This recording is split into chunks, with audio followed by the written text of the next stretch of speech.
I call on members. Order of the day number 1. Parental Leave and Employment Protection 6 months Paid Leave Amendment Bill, third reading. Mr Speaker. Sue Moroney.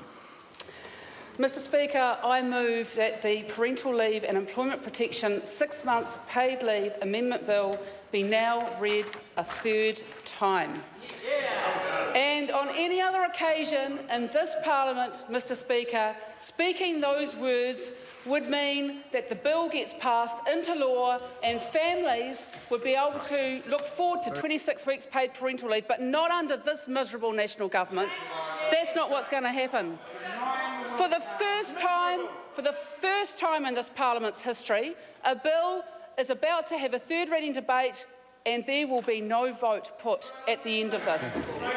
Why is that? It's because that national government does not prioritise children and their families enough to care. And they have taken this extreme measure that has never happened in our Parliament before, Mr Speaker. And I think it's a shameful day for democracy and for the future of this country under this national government that this is taking place. It is an extreme measure that they are taking. And what is it that they are taking an extreme measure against? The ability for parents to spend time with their children. Family time is what this government is vetoing.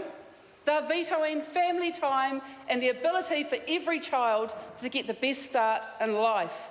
That makes it a shameful day for this national government. But I want New Zealanders to know this, that democracy has not failed them, that the Labour Party has not failed them, that the majority of this Parliament has not failed them. It is the National Party that has failed them. The democracy and MMP has actually worked in this instance because we know the majority of public support this measure. They understand the benefits of it, and that has been reflected in their Parliament. So MMP has not failed the public or New Zealand children. Democracy has not failed New Zealand children. The National Party has failed New Zealand children. And they're soon going to get up and try and convince those families that their needs are not a priority. They're going to stand up and say that this bill is unaffordable. It's demonstrably untrue, Mr Speaker. And it's demonstrably untrue because, how's this for irony? The week, the same day that this bill was last being debated in Parliament, at its committee stages, that same government announced $20 billion worth of spending in defence, plucked it out of thin air. No costings done on that, no scrutiny done on that figure whatsoever. Suddenly, they can magic $20 billion up for war toys, but they cannot afford a much smaller amount of money for children and their families. And I want to remind this Parliament and the public that this bill has faced the scrutiny of a Senate committee process and its full costing regime, not once, Mr Speaker, but twice. And yet the government refuses to acknowledge what's plainly in front of them, what all the research and evidence tells them, what the public want to see and what the majority of this Parliament want to see as well. Mr Speaker, we also know it's demonstrably untrue because John Key keeps saying he wants $3 billion worth of his tax cuts. And so that's where his priority lies. John Key wants his $3 billion worth of tax cuts. That is, I don't know how many times more. I think we worked out that it's 0.3% of those tax cuts would actually fund this bill and this measure for New Zealand families. Way back in 2012, I started my first reading speech with these words. He aha te mea nui o te ao, he tangata, he tangata, he tangata. What is most important of all? It is people, it is people, it is people. And as with most of those wise proverbs, all of them actually, these words stand the test of time. They're as true now as they were in 2012, and still that government's not listening. It's been instead focusing on playing politics with children's lives, and it's spent the last 4 years playing politics with children's lives, and that, Mr Speaker, is shameful. But it's not the only shameful record that this government has when it comes to children, because it is just one of a range of measures that they have done where they have acted against the interests of families and their children. One of the first things this government did when it came into office was to cut funding to early childhood education so that children didn't get the best qualified teachers in front of them in early childhood education, and they know it's true. Now we have 305,000 children living in poverty under that government because of their failed policies. Well, I would say actually they're deliberate policies that do not respect and prioritise children. So there's 95,000 more children living in poverty, living in cars, living in garages up and down this nation than there were before this government took over the Treasury, took over the books. They've also cut recently Parents as First Teachers funding. That is undervaluing parenting yet again from that government. They've labelled children as failures at school with their national standards regime. They have, under their watch, the notifications of child abuse have increased, and they've allowed bargaining pleas to reduce child murder to manslaughter under that government. And last night they were at it again, Mr Speaker.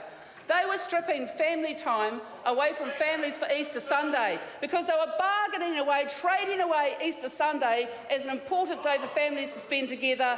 The list goes on and on, Mr Speaker, of this government's shameful record when it comes to children. So what is it that's so controversial about this bill? Mr Speaker, it actually responds to the research and evidence that tells us that if parents and babies get bonding and attachment right between them in those early months, that actually the outcome of that child's life is going to be substantially improved. And for the rest of us, that means that we get to save a lot of money on the potential bad outcomes that that child would have otherwise.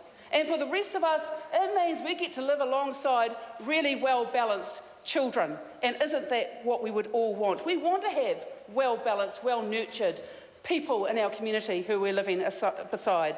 But also the research and evidence tells us that if we get this right, and if we can support exclusive breastfeeding to 26 weeks, then we know that hospital admissions will drop and that we will save money in that field as well. So the bill, and let's clarify this because the Minister of Finance has been called out telling porkies about the cost on a number of occasions, not just once, but a number of occasions. The cost is $100 million net a year at full implementation. But wait, there's more. The officials have costed $28 million in savings. Some of the savings that I outlined before, immediate savings. That's before we even get to the long-term savings. The ones that all the experts say are the ones that really matter. Mr Speaker, at the Select Committee there were 6,821 submissions. That's a large number of submissions. 99.94% of them were in favour. I want to thank the huge number of New Zealanders who came in and supported this. I want to particularly thank the 26 for Babies Coalition. Organisations like Plunkett, like Barnardo's, like a range of trade unions came together to express their views on this, and they've kept this issue alive for 4 years. I want to thank the thousands of New Zealanders who sent postcards, attended meetings, signed a petition, made submissions, and those who have made personal contact with me and told me their stories. But none of this debate would have been able to happen if it wasn't for the political parties who supported this, Mr Speaker, and I want to acknowledge my Labour colleagues who, I guess, gave me the great honour of being the guardian of this Labour Party policy, this very important Labour Party policy, and I hope that I've carried out my guardianship appropriately. But I also want to thank the Green Party, New Zealand First, the Māori Party and United Future, who all held tough, held strong in favour of children around this issue. And I know there was a lot of political pressure put on those parties to change their votes. We saw it all play out in the chamber from time to time, but they never wavered. And every single one of those votes has counted on this journey. So I thank you all. We must remember that for all of those support, there has been some progress made.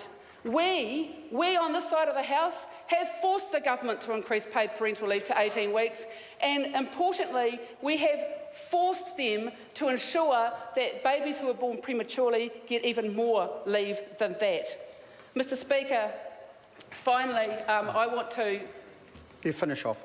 I want to thank the many staff who have worked on this over the course of the last 4 years. I want to thank my family who are present in the chamber today, particularly my two. This is how long this bill's been going for. My children were young boys when this started. They are now wonderful young men of whom I'm so proud, and my husband Shane as well. Mr. Speaker, there is a way forward on this still. The government is never going to stop this debate from happening. The way forward is for a Labor-led government to be elected to put this right next year. And people have asked me how I feel about what's about to happen. I'm more determined than ever to make that come about. Thank you.